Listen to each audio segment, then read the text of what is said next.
आज Doubtnut app download करें। Doubtnut पर अपने सभी गणित, रसायन विज्ञान, भौतिक विज्ञान और जीव विज्ञान के डाउट्स का करो सफाया। बस प्रश्न की फोटो खींचो, एक ही प्रश्न को क्रॉप करो और तुरंत वीडियो सोल्यूशन पाओ। अभी डाउनलोड करें। प्रश्न हमें दिया हुआ है कि 300 ग्राम जल को 25 डिग्री सेल्सियस पर 0 डिग्री सेल्सियस की 100 ग्राम बर्फ में यदि मिलाया जाता है तो मिश्रण का ताप अंतिम रूप से कितना होगा, वो हमें पूछा जा रहा है।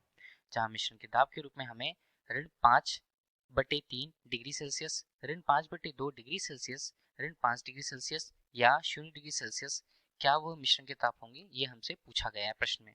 तो देखिए वो आरेख हम बना लेते हैं जिसमें 300 ग्राम जल जो 25 डिग्री सेल्सियस पर है और उसे 100 ग्राम बर्फ में मिलाया जाता है। तो देखिए ये संरचना हमने बना ली है कि एक बर्तन है, बर्तन में जल की कुछ मात्रा है। जल की कुछ मात्रा कितनी दी हुई है हमें, ये हमें दी हुई है। यदि जल के रूप में देखें तो W, ये हमें दिया हुआ है 300 ग्राम। 300 ग्राम जल है और यहाँ पर बर्फ की जो मात्रा है, देखिए जल कितने तापमान पर यहाँ पर उपस्थित है, इसे हम TW से प्रस्तुत करते हैं। वो हमें दिखा रहा है कि 25 डिग्री सेल्सियस पर वह है और 300 ग्राम जल की मात्रा है। अब बर्फ को देखते हैं हम। बर्फ की एक निश्चित मात्रा जिसे हम MI से प्रस्तुत करते हैं, मतलब आइस के जैसे। तो इसका मान हमें दिया हुआ है 100 ग्राम के रूप में। अब वह कितने तापमान पर मौजूद होता है, तो बर्फ हमें जिस तापमान पर मौजूद है इसे हम TI के रूप में लिखते हैं जो 0 डिग्री सेल्सियस पर है।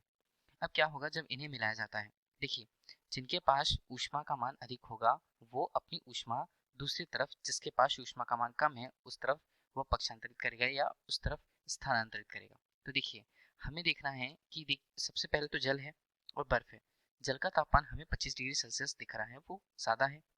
इस प्रकार हम ये कह सकते हैं कि ऊष्मा जो है अधिक तापमान से कम तापमान की ओर स्वतः ही जाने लगेगी। स्वतः ही ऊर्जा का या ऊष्मा का स्थानांतरण उस तरफ होने लगेगा। तो कितनी मात्रा ऊष्मा की बर्फ को स्थानांतरित होती है और कितनी मात्रा बर्फ वहां पर जल के ऊष्मा को ग्रहण कर पाता है, जो जल से ऊष्मा उसे प्राप्त होगी वो ग्रहण कर पाएगा। और इस प्रकार मिश्रण का ताप कितना होगा वो हमें देखना है। इस प्रकार यदि बात आती है कि जल द्वारा, हम बोल सकते हैं जल जल किस पर, 25 डिग्री सेल्सियस पर जल द्वारा 0 डिग्री सेल्सियस या 0 डिग्री सेल्सियस तक आने में कुल दी गई ऊष्मा की मात्रा हम देखते हैं। कुल दी गई ऊष्मा ये किससे व्यक्त होगी, ये व्यक्त होगी Q से। इसका मान कितना होगा, M गुणा C गुणा डेल T के रूप में। देखिए M यहाँ पर क्या होता है, M यहाँ पर होगा जल की मात्रा 300 ग्राम हमें जो दी गई है वो। C हमें क्या बताता है, C हमें बताता है कि जल के लिए उसकी विशिष्ट ऊष्मा का मान कितना है, कितना होगा। यदि हम उसे कैलोरी पर देखेंगे तो इसका मान होता है 1 कैलोरी प्रति ग्राम प्रति डिग्री सेल्सियस। और यदि तापमान परिवर्तन की बात करते हैं तो 25 डिग्री सेल्सियस से हम कितने डिग्री सेल्सियस पर बदल रहे हैं, 0 डिग्री सेल्सियस तक। तो Q का मान हमारे पास कितना होता है, 300 गुणा 25 हम करते हैं, 25 या 75 के रूप में Q का मान हमारे पास कितना आता है, 7500 यहाँ पर कैलोरी के रूप में।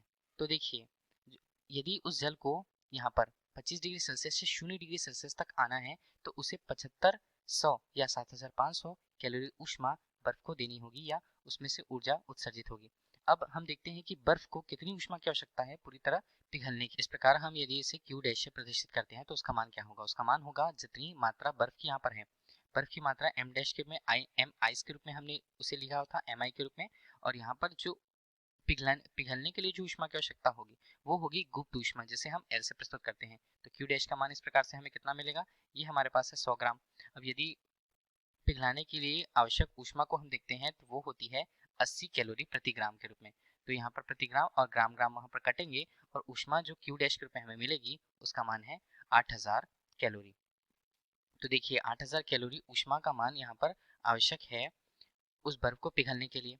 तो हमारे पास जल है, जल जो 25 डिग्री सेल्सियस से 0 डिग्री सेल्सियस पर ऊष्मा को यहाँ पर विक्षेपित कर रहा है या ऊष्मा उत्सर्जित कर रहा है, जिस ऊष्मा को यदि बर्फ को पिघलने के लिए आवश्यक ऊष्मा की मात्रा 8000 है। तो देखिए यहाँ पर हम देख पा रहे हैं कि Q डैश का जो मान है वो यहाँ पर अधिक है Q के मान से। जो ऊष्मा प्रदान की जाएगी उसकी मात्रा कम है ऊष्मा ग्रहण की जाने वाले से। तो इस प्रकार हम बोल सकते हैं कि बर्फ तो पूरी तरह नहीं पिघल पाएगी।